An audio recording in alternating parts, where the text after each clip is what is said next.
yang terakhir, siapa yang mau tanya? Yang terakhir, boleh? Iya, silahkan. Assalamualaikum warahmatullahi wabarakatuh.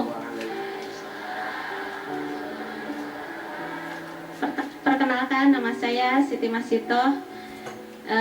Saya cerita sedikit ya Ustadz ya. Alhamdulillah, kalau dibandingin sama ibu-ibu yang tadi, alhamdulillah saya sangat bersyukur. Rumah tangga saya itu tenang Ustadz. Alhamdulillah. Ya sudah kalau gitu. Nah, Tenang, alhamdulillah nggak ada masalah. Tapi permasalahan kami itu ekonomi Ustadz. Alhamdulillah Ustadz, suami saya itu baik. Beliau itu selalu membebaskan saya untuk berekspresi. Seperti saya mau beli sesuatu, silahkan kamu beli, asal pakai uang sendiri, katanya gitu. Nggak apa-apa, katanya gitu. Nah, silahkan. Ya silahkan. Tapi pakai uang sendiri, ya. Kita itu biasa Ustadz berbincang-bincang lah.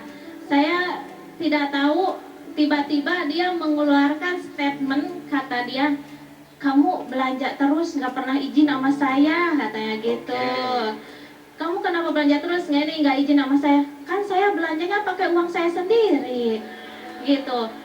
Ya tetap harus izin lah, katanya gitu. Kalau misalnya suami nggak ridho itu kamu dosa loh, katanya gitu. Saya sampai kepikiran, Pak Ustadz itu ngomongnya udah beberapa minggu yang lalu.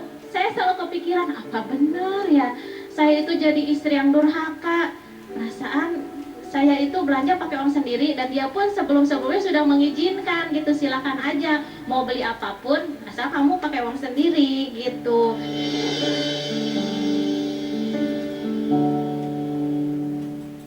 Dan niat saya pun mungkin baik ini ya, saya tuh nggak mau merepotkan suami untuk kebutuhan pribadi saya seperti pakaian saya gitu, kebutuhan sehari-hari saya gitu. Saya tuh nggak mau merepotkan suami Ustadz, niat baik saya gitu. Tapi beliau ternyata tersinggung malah Ustadz.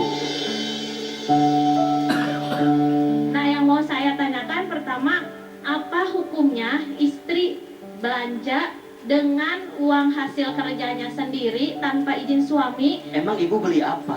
Saya biasa Ustadz, kayak misalnya beli pelembab, skincare. Ya itu. Oke. Skincare gaya tuh. Itu pakai beli baju, kerudung, atau misalnya baju anak gitu. Saya belanja seperti itu lewat online. Tiba-tiba datang paket terus, kata dia gitu.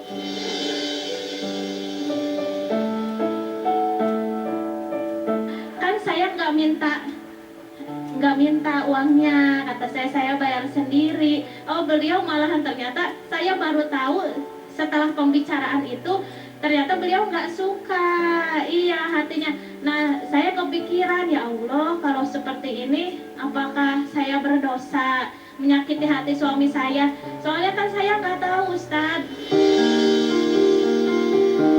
Bunda, pertama, ridhonya suami bagi seorang istri menentukan ridhonya Allah. Jadi kalau bunda ingin mendapatkan surganya Allah, dapatkan kebaikannya dari siapa? Suami. Bahagiakan suamimu, maka Allah akan ridho kepada dirimu.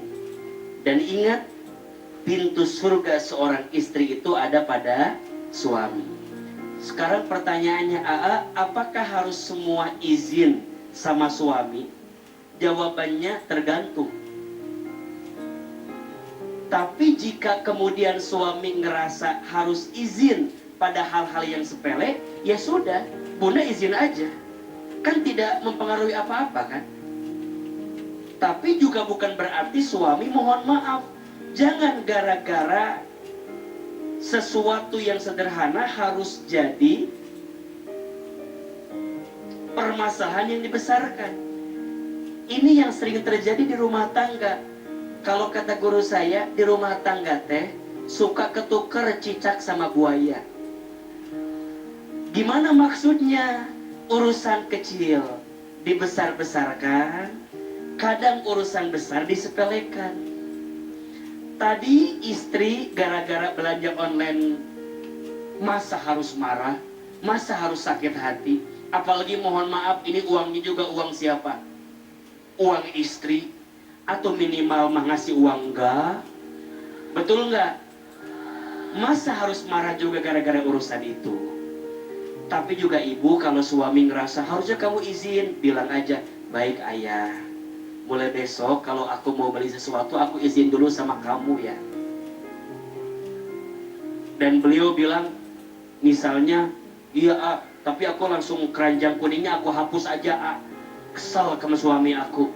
Ya nggak usah gitu juga bu, kalau ada mah silahkan, yang nggak boleh nggak ada dipaksakan, betul? Dan ingat ya, catatan, seorang istri boleh punya penghasilan lebih besar dari suami, tapi bukan berarti ibu bisa merendahkan suami. Jangan sampai penghasilanmu yang lebih besar daripada suamimu membuat dirimu jumawa, bahkan merendahkan suamimu. Nauzubillah min dzalik. Maka bunda pesan AA, minta maaf sama suami. Setelah ini kalau mau belanja minta izin sama suami. Mungkin ditambahin, bisikin telinga dia, kalau bisa juga kamu nambahin uangnya.